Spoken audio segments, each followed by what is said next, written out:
Tensions ran high Friday night at a packed town hall meeting in George Town Exuma, where Yntegra outlined its proposed $200 million investment for East Sampson Cay. The presentation drew a large crowd of concerned Bahamians, many of whom pressed for answers on the proposed dredging tied to the project.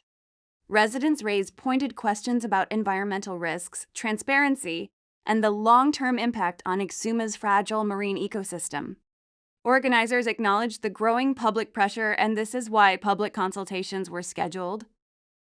Opposition to dredging remains strong across the island, with many residents insisting that any development must protect Exuma's natural resources. The meeting ended with a chorus of frustrated voices chanting, "No dredging, no dredging," underscoring the community's deep concerns. No dredging! No dredging! No dredging! No dredging! No dredging! No dredging! No dredging! No dredging! So I name is Lisa Brown. This question is for the applicants, if that's okay. So, sir, you mentioned that you want to work with the locals, correct? Correct? Yes, of course. Okay. So, what are some of the opportunities that will be available for entrepreneurs and small business owners? Can you please go a little bit further with that? A project like this they create a lot of opportunities for businesses, small businesses. We already have seen what has happened in Blackpool. Blackpool is very different than what it was 4 years ago, and I envision it to be very different in the next 4 years, 10 years. We're going to collaborate with local businesses. Sorry,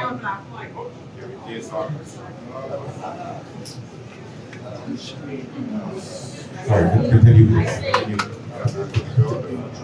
Continue please. We're going to collaborate with local businesses. We're going to collaborate with them on our staff village. We're going to collaborate with local businesses across the different keys, not only Blackpool, even though Blackpool is one of the closest communities to Sampson Cay. For Mr. McLean, you mentioned 1.2 billion over 20 years. How much is that per year? Say that question, please. He said 1.2 billion over 20 years. Is that the net profit of your That's the business? economic impact that has been measured about the project over the course of How the much is next that 12 a year? You have to divide that over on 20, someone can do that, 60, 600. 600. So how many persons do you propose to bring in with 33 rooms and 40 villas? That's about 1 million people or so that will be coming in. No. We're gonna have 200. We're gonna employ 250 people. Well, I said unless these.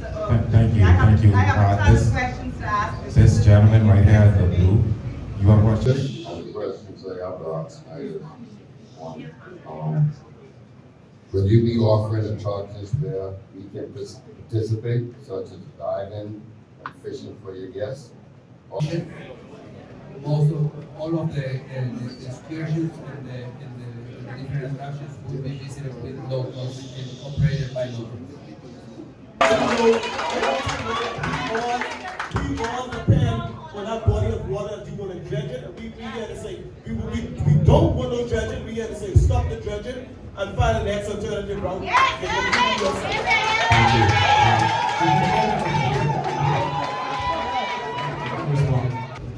Thank you for bringing that subject.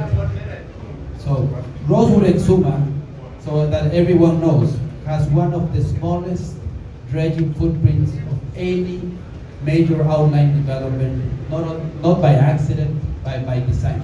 Let me explain our proposed dredging plan and establish what is the real total dredge across all the areas.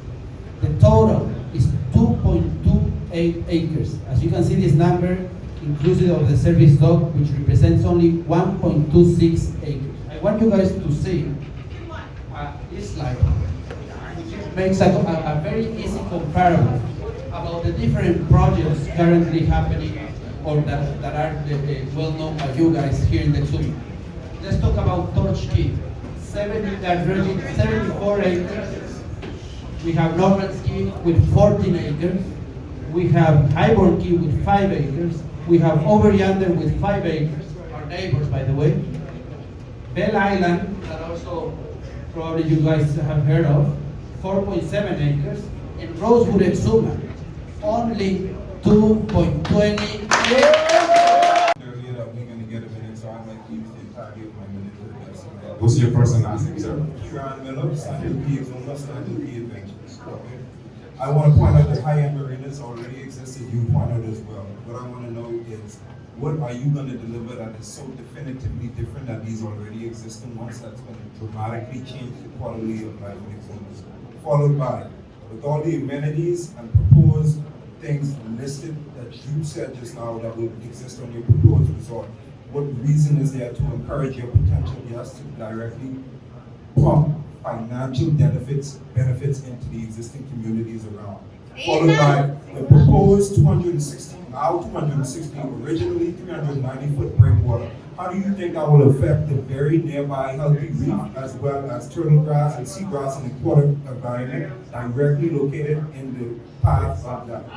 Next, I want to follow that you mentioned the people that left the Bahamas for better opportunities. What do you know? What can you assure me that you can offer that would entice these people to come back to the Bahamas? Because quite frankly, landscape, service jobs, bartenders is not. Okay, thank you. As a local guy in Exuma Keys, going around, you've been there for quite a while. Our question to you is, you dive that area, you drive that area, you're captain for years. Literally younger guys from Exuma Keys, either with cash and the other guy who's there from Stanley Key. You older than us. Do we have a clear path that we are messing with the seagrass or the reef around? What Yntegra trying to do, or straightforward, is nothing there for them to mess around with the seabed? For more than 35 years, running the waters of the Bahamas. I was on the Royal Bahamas Defense Force for 11 years, and there's no island in the Bahamas I've never been. I've traveled the entire Caribbean running tug and barge for more than 6 years, and that's a 150-foot tug and a 400-foot barge. So there's no harbor in the Caribbean or the Bahamas that I've never been. Because what I heard the guys was talking about in Black Point the other day, I want to get a better understanding of the stretching that they were talking about. So what I did was I had Mr. Roll pull me along the channel behind a small boat so I can get at low tide, so I can see how deep the water was. When he was pulling me behind the boat, there are three things I was looking for. If there were any conch in the area, if there were any turtle in the area, and how deep the water was. We found 5 conch. I never saw any turtle.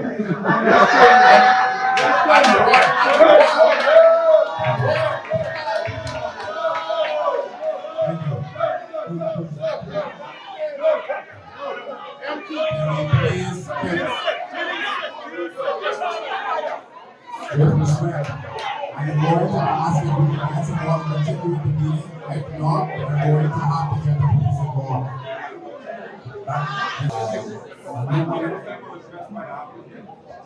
They don't have to address it, they don't understand. Good afternoon again. I heard that the dredging and the plans to move forward. What I didn't hear you mention is there any way that locals could buy into the shares?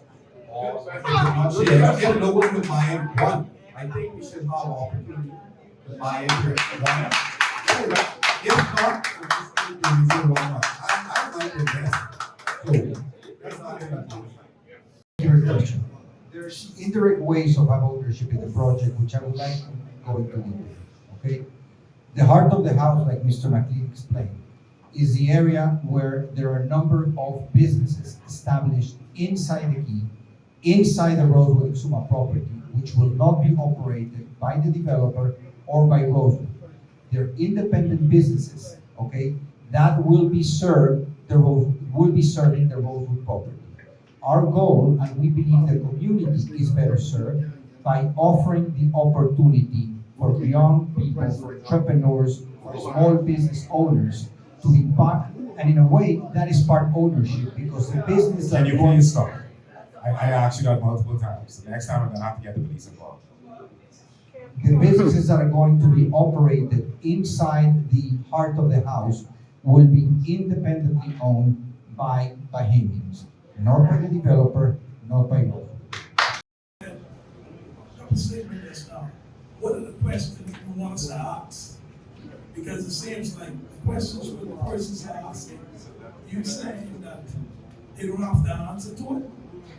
You understand? See, because this is gonna bring them parking. So much. You understand? To say how this is gonna impact locals, not inside your hotel. So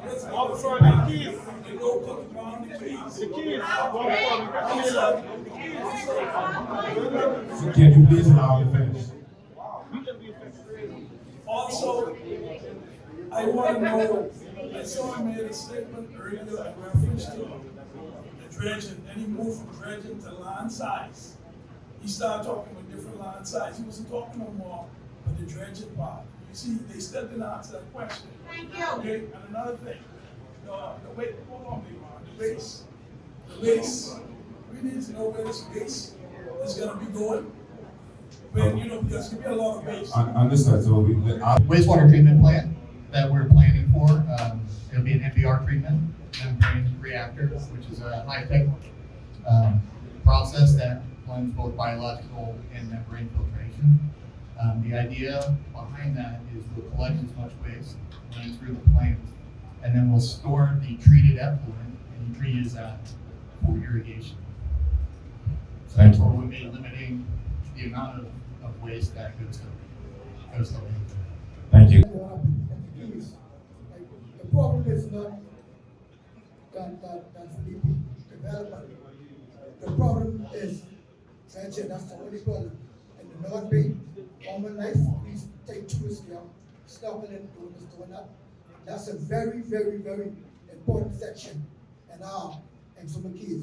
So for me, I rethink that. I think there shouldn't be no dredging in that North Bay.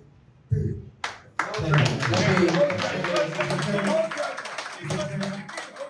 The problem, but maybe let's talk about the service dock location. Okay?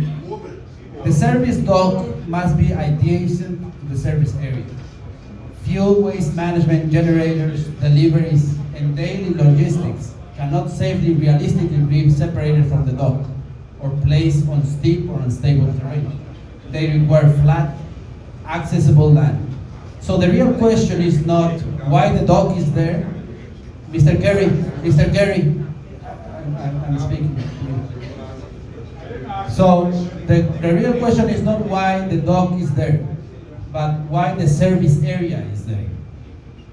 If you can see here, we review the key with 4 realities in mind: terrain, safety, environment, and operational requirement. So I'm gonna call Javier so you can explain the reason why we have the service area there and why the service dock needs to be there. And you can start with the red zone and move around. This area is not truly connected to the northern port of the Cay by stable land. What appears as a connection is essentially a narrow stretch of sand, shown in this chart with a black circle.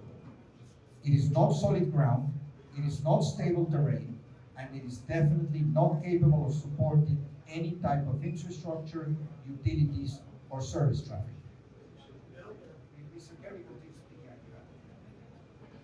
Access to this area requires a small bridge. And to be clear, that bridge is not designed for heavy trucks, fuel delivery, or construction equipment. It is suitable for golf carts and small utility vehicles only. That alone makes the sound Can we please not, unsuitable. can we please not, but I can hear you, that means other people can hear you. That's all I'm asking for respect. Thank you. That alone makes the sound unsuitable for a service area. And even if a larger bridge were considered, the southern portion borders the Cay's primary beaches, some of the most valuable natural and guest experience assets of the island. Placing fuel, generators, waste systems, or service traffic there would be incompatible with environmental stewardship and with the standards of luxury hospitality. The purple zone, the resort area. The resort is located here because it is the only area large enough for the resort bungalows and amenities, and it sits near the North Marina, the primary arrival point for future guests. Placing a service yard in the middle of a luxury resort would compromise the guest experience and the long-term success of the operation. But even if we set aside the hospitality logic for a moment and evaluate the idea purely from a land use perspective, the central area still cannot support a service zone. The topography here is not flat. This is a hill with contour lines at 20 and 30 feet. It would require major cutting and reshaping of the land, creating disruption, land scarring, and stability concerns. The blue zone, the eastern zone. This terrain is raw and elevated, with elevations of 50 and 60 feet in several sections. No responsible plan places fuel storage, generators, or mechanical infrastructure on steep, elevated terrain. The safety risks alone make it unthinkable. Beyond that, the logistical challenges of transporting materials, equipment, and daily supplies of steep terrain would be impractical and costly. This area is not suitable for service operations under any scenario. And lastly, the northern flat area, the green zone. This is the only area that meets all criteria. It is 8 to 10 acres, mostly flat, suitable for utilities, storage, staff housing, and operations. It is also naturally buffered by higher terrain to the east. Therefore, the service area must be there and the service dock must be adjacent to it. This is not preference. It is the only configuration that is safe, functional, and responsible. I'm not sure why Mr. McLean called. My name is Eric Alfred Perry. I'm the CEO of One Consultants. I'm not sure why Mr. McLean called my name, but I can respond to that. I do understand what you've explained. You've selected the most difficult, incompatible island to develop.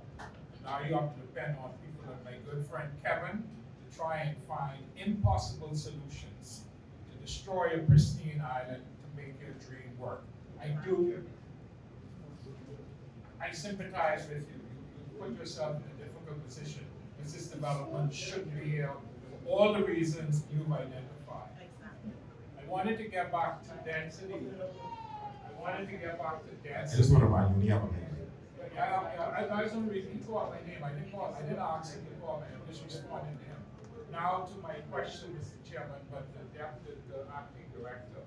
Last week, you raised a point about, I asked a question about density, and I described this project as monstrous, destructive, unprecedented.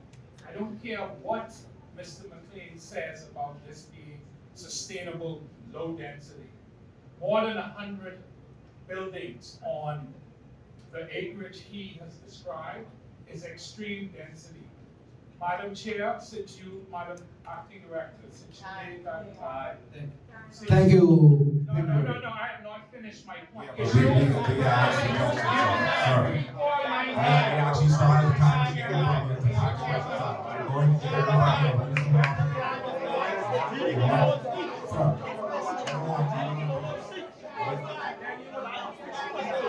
Can we go to the next question?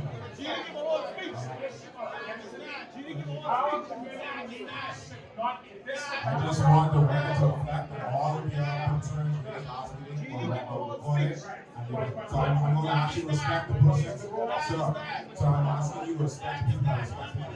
Can we go to the next question? We'll hear about a new development. The instinct is to compare it to something familiar. But in the Exumas, we don't have many projects that serve as a true reference. So it's easy to compare this project to the wrong reference. At the end of the spectrum, you have a very large, all-inclusive resort like Sandals, clearly not an appropriate comparison for a low-density, luxury out-island property. At the other end, you have a single-owner private island which also aren't meaningful comparisons because they operate under entirely different economic and operational models. What the community deserves is a clear and factual comparison of how the proposed density of the Rosewood Exuma aligns with other outer island developments. Are you looking at something above average, below average, or in line with established projects that have proven both viable and respectful of the surroundings? Let's look at this. Here are 7 outer island projects. What type of circumstance would it produce or break if local Bahamian were to break irrefutable evidence of wrongdoings by foreign direct investments? That's my first question.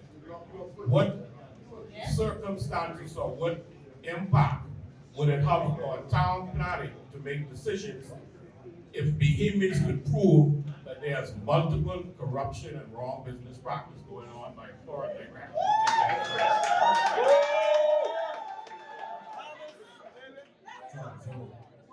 Ask me some questions.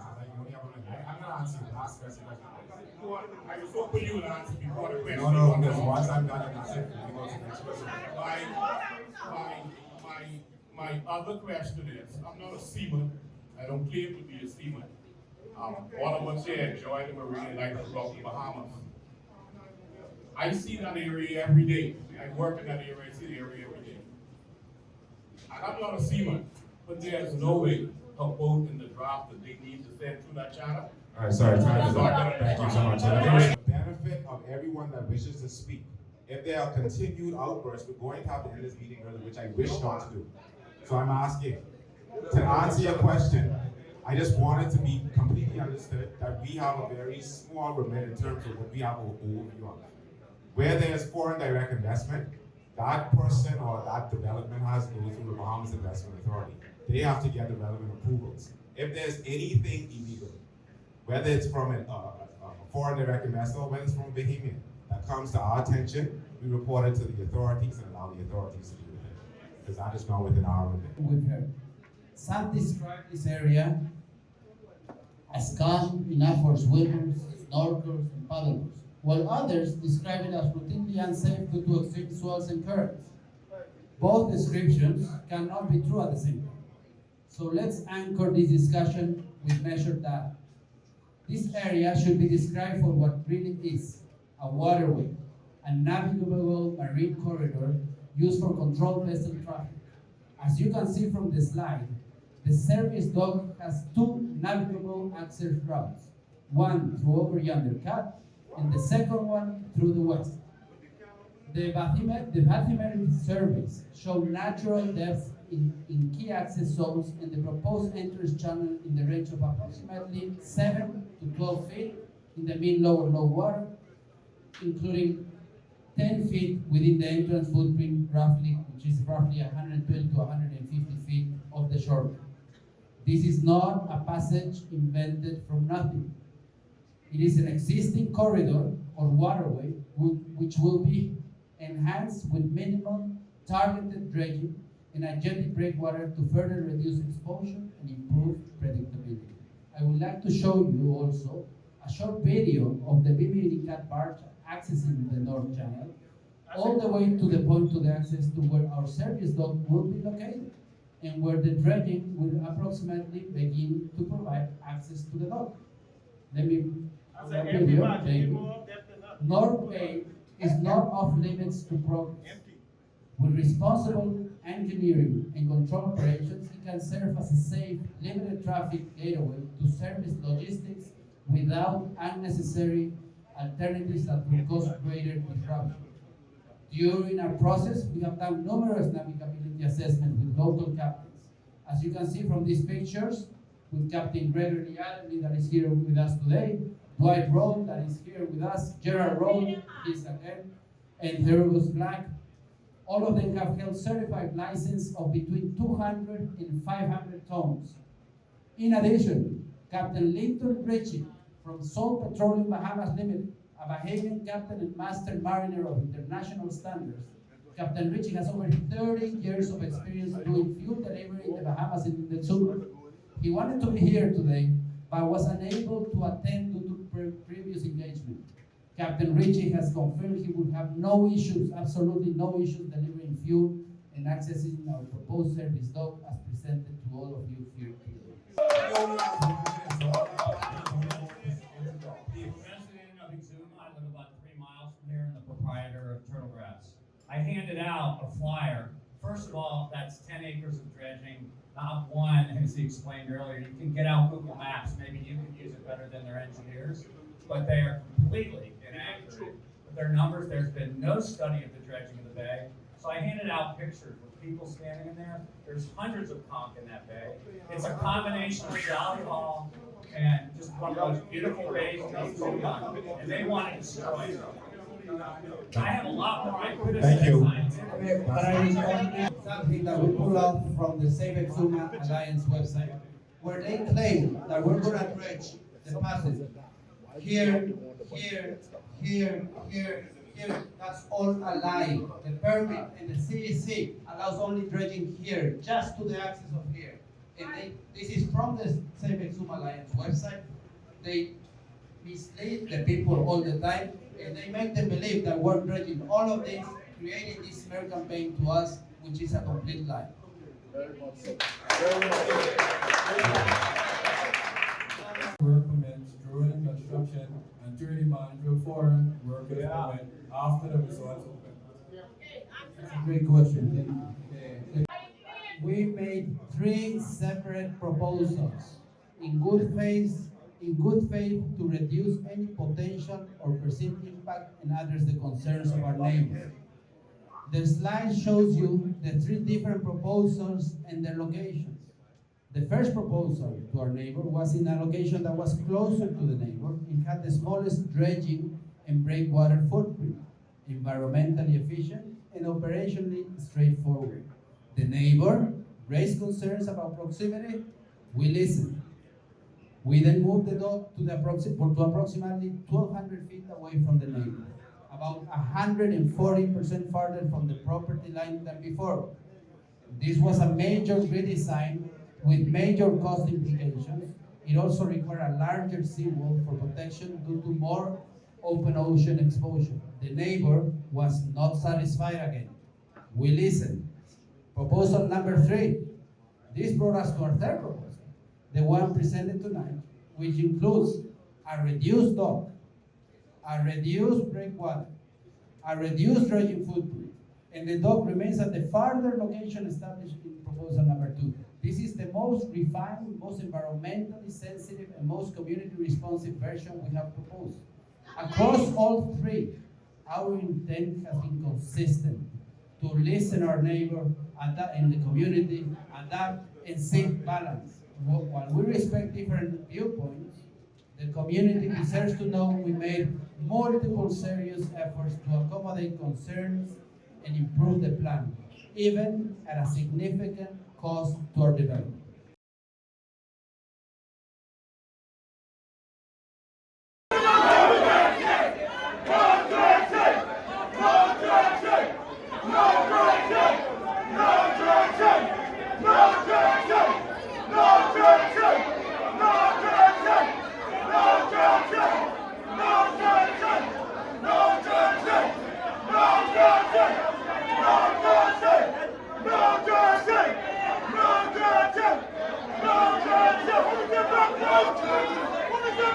No